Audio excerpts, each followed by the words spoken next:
Tes. Oke, assalamualaikum warahmatullahi wabarakatuh. Perkenalkan, nama saya Muhammad Fajar Jifari dari kelas 12 IPA 1, nomor presensi 19.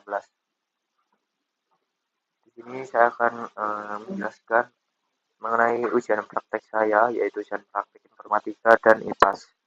Di sini proyeknya yaitu berupa membuat IoT. Di sini proyek saya menggunakan membuat simulasi tempat sampah otomatis, di mana tempat sampahnya nanti akan bisa membuka dan menutup secara otomatis ketika ada objek.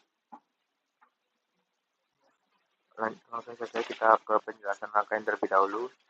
Di sini saya menggunakan 3 komponen, yaitu yang pertama yaitu SP32, di mana SP32 ini berfungsi sebagai microcontroller yang berfungsi sebagai pusat pengolah datanya nantinya. Lalu yang kedua ada sensor ultrasonik, di mana sensor ini nanti digunakan untuk mendeteksi cara objeknya. Lalu yang terakhir ada motor servo, berfungsi sebagai aktuator untuk membuka atau menutup tempat sampahnya nanti. Oke, pada rangkaian ini untuk di VCC motor di VCC ultrasonik kita sambungkan ke dayanya yaitu 5 volt, lalu ke listriknya kita masukkan ke pin nomor 5,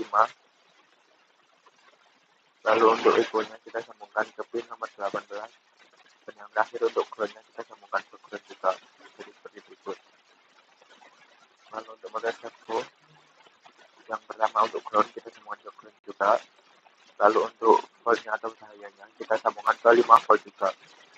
Yang terakhir untuk PWM-nya kita sambungkan ke pin nomor 13 ini.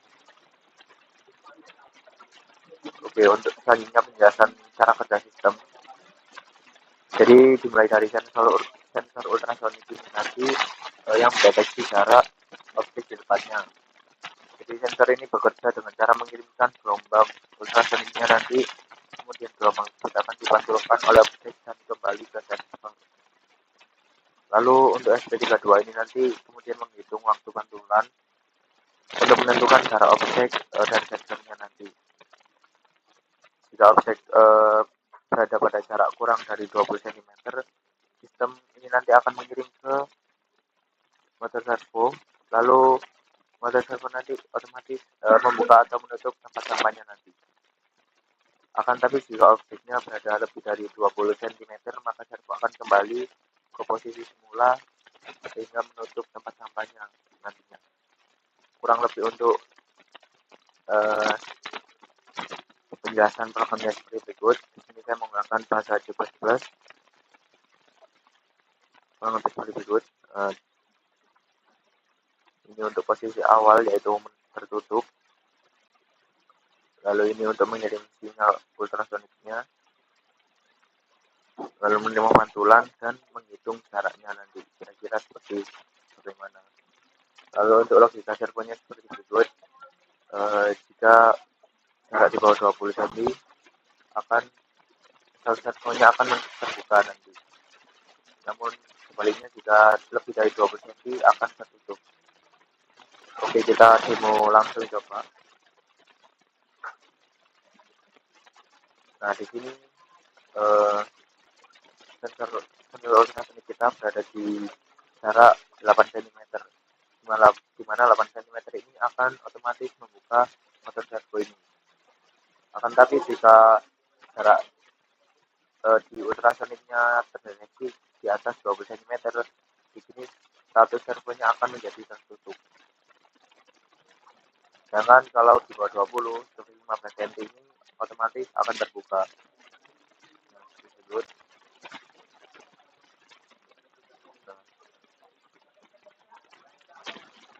Nah, kemudian penjelasan rangkaiannya, selanjutnya kita menjelaskan untuk fenomena ilmiah IPAS-nya, di mana pertama tadi gelombang ultrasonik yang gelombang suara dengan frekuensi tinggi tadi yang tidak dapat didengar manusia.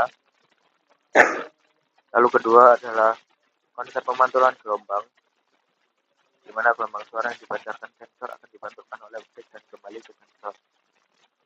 Lalu yang ketiga adalah gerak mekanis, di mana motor servo mengubah energi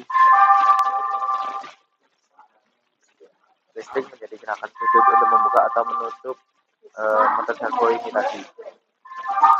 Lalu keterkaitan dengan bidang kalian saya yaitu tiga.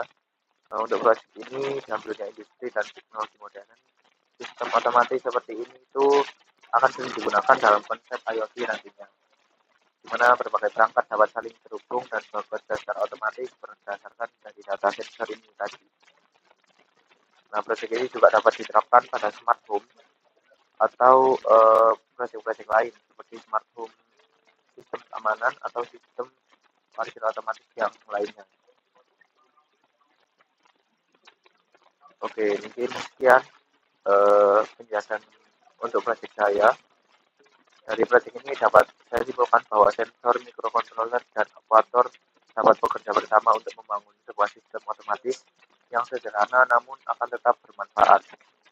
Simulasi ini menunjukkan bagaimana konsep IoT dapat diterapkan dalam kehidupan sehari-hari kita. Mungkin sekian video penjelasan untuk ukrak informatika dan IPA saya. Mohon maaf bila ada salah kata. Terima kasih. Wassalamualaikum warahmatullahi wabarakatuh.